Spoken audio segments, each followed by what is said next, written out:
and green. He gave it to his friend. At night, a kerosene lamp lights one large room. The others are braced in darkness, peopled by roaches and mice. Adults do not talk to us, they give us directions. So we They get issue tripod orders here. without providing information. When we trip and fall down, they glance at us. If we cut or bruise ourselves, they ask us if we are crazy. When we catch colds, they shake their heads in disgust at our lack of consideration. How they ask us, do you expect anyone to get anything done if you are all sick? We cannot answer them. Our illness is treated with contempt, foul black drought, and castor oil that blunts our minds. When, on one day after a trip to collect coal, I cough once, loudly through bronchial tubes already packed with phlegm, my mother frowns. Great Jesus, get on in that bed. How many times do I have to tell you to wear something on your head? You must be the biggest fool in this town. Frida, get some rags and stuff that window. Frida restuffs the window. I trudge off to bed, full of guilt and self-pity.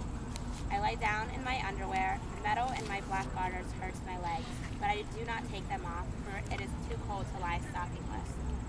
It takes a long time for my body to heat its place in the bed. Once I have generated a silhouette of warmth, I dare not move, for there is a cold place 1/2 inch in any direction. No one speaks to me or asks how I feel. In an hour or two, my mother comes. Her hands are large and rough, and when she rubs the Vicks salve on my chest, I am rigid with pain. She takes 2 fingers full of it at a time and massages my chest until I faint.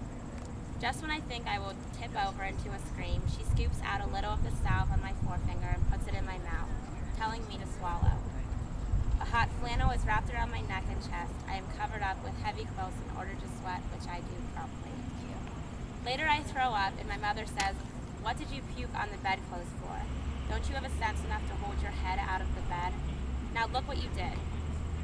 The puke swaddles down the pillow onto the sheets, gray-green with flecks of orange.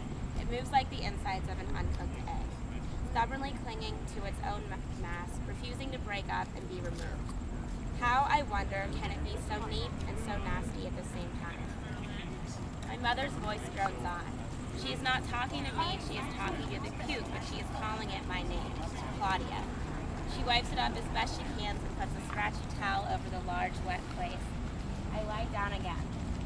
The rags have fallen from the window crack, and the air is cold. I dare not call her back, and I am reluctant to leave my warmth. My mother's anger humiliates me. Her words chafe my cheeks, and I am crying. I do not know that she is not angry at me, but at my sickness. I believe she despises my weakness for letting the sickness take hold. By and by, I will not get sick. I will refuse to. But for now, I am crying. I know I am making more snot, but I cannot stop. My sister comes in. Her eyes are full of sorrow. She sings to me. When the deep purple falls over sleepy garden walls, someone thinks of me. I doze, thinking of plums, walls, and sun. Was it really like that? As painful as I remember? Only mildly. Or rather, it was a productive and fructifying pain. Love, thick and dark as a leg of syrup, eased up into that cracked window.